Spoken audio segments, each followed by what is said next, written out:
It feels like our world is in a constant state of shock, doesn't it? Well, underneath it all, a massive reshuffle is underway.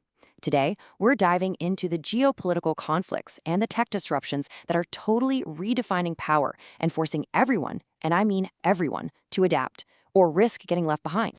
So, let's start with a geopolitical flashpoint that just sent huge shockwaves through the global economy. It's a stark reminder of just how connected and maybe how fragile our world really is. So what happened was this. Following a joint U.S.-Israeli airstrike in Tehran, Iran hit back by blocking the Strait of Hormuz, a critical shipping lane. And boom, the effect was immediate. Global oil prices shot up over 10%. It's just a crystal clear sign of how vulnerable our energy supplies really are.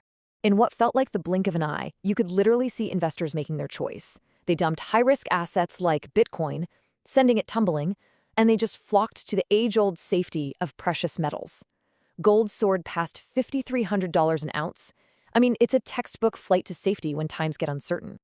And listen, the stakes here could not be higher. We're talking about up to a third of the world's seaborne oil supply suddenly being at risk. The immediate fear that this one single conflict could reignite global inflation, basically undoing all the hard work that central banks have been doing to try to cool things down.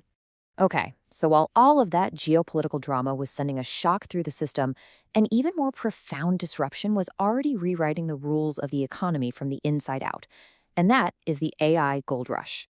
We are right in the middle of what people are calling an AI supercycle. It's fueling a merger and acquisition boom of historic proportions, projected to hit nearly $5 trillion. It seems like in this race, companies have decided it's just faster to buy your way into the future than to try and build it yourself. But this disruption, it has a real human cost. Take the tech company Block, for example. They just announced they're laying off about 40% of their entire workforce. That is one of the biggest cuts we have seen in the tech sector lately. And get this, at the exact same time, the amount of money just flooding into the AI space is almost unimaginable.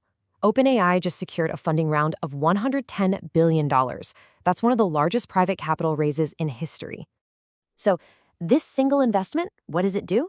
It catapults OpenAI's valuation to a staggering $840 billion. That makes it one of the most valuable private companies on the entire planet. And that right there is the paradox of the AI boom.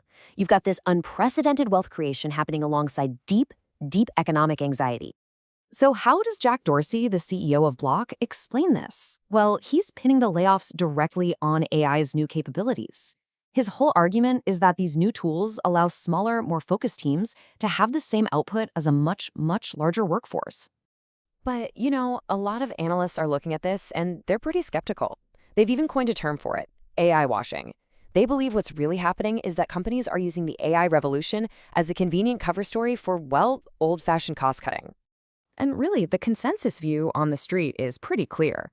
While AI is for sure a factor, these massive layoffs are also seen as a way to correct for hiring way too many people during the pandemic boom, not just a pure pivot to a new technology. And this immense power isn't just shaking up companies, it's also sparking direct conflict with governments. I mean, look at this high-stakes standoff.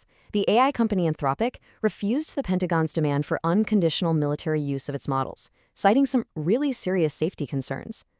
The Trump administration's response? Swift and brutal, a complete ban. And just as quickly, competitor OpenAI stepped right in to seize the opportunity.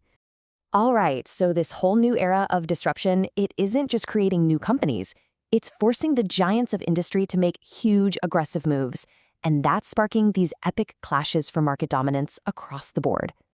In the world of entertainment, a truly colossal merger is reshaping the entire streaming landscape.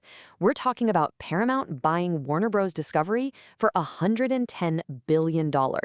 This move creates a new powerhouse, combining massive franchises, and interestingly, it's backed by a major political ally of the administration.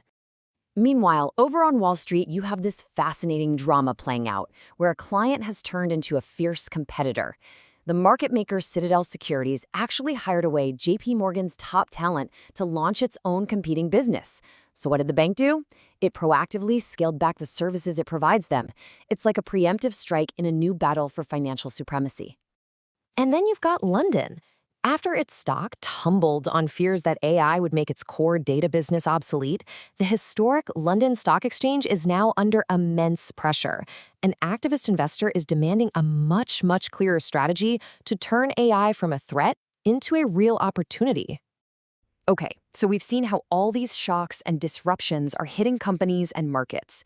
But this is bigger. It's forcing entire nations to fundamentally rethink their economic futures. And China is maybe the biggest example of this. As its once booming property market now drags down the whole economy, Beijing is shifting focus to high-tech sectors like AI and robotics. They're actually accepting slower growth in exchange for what they're calling higher quality growth. And speaking of massive pivots, you have to look at the Middle East. The oil giants there are pouring billions into renewables. Their goal is to more than triple their solar capacity by 2030. They're trying to transform themselves from fossil fuel producers into clean energy leaders. But, and this is a big but, this great reshuffle isn't seamless. It's not smooth sailing for everyone. While some economies are adopting really fast, others are struggling.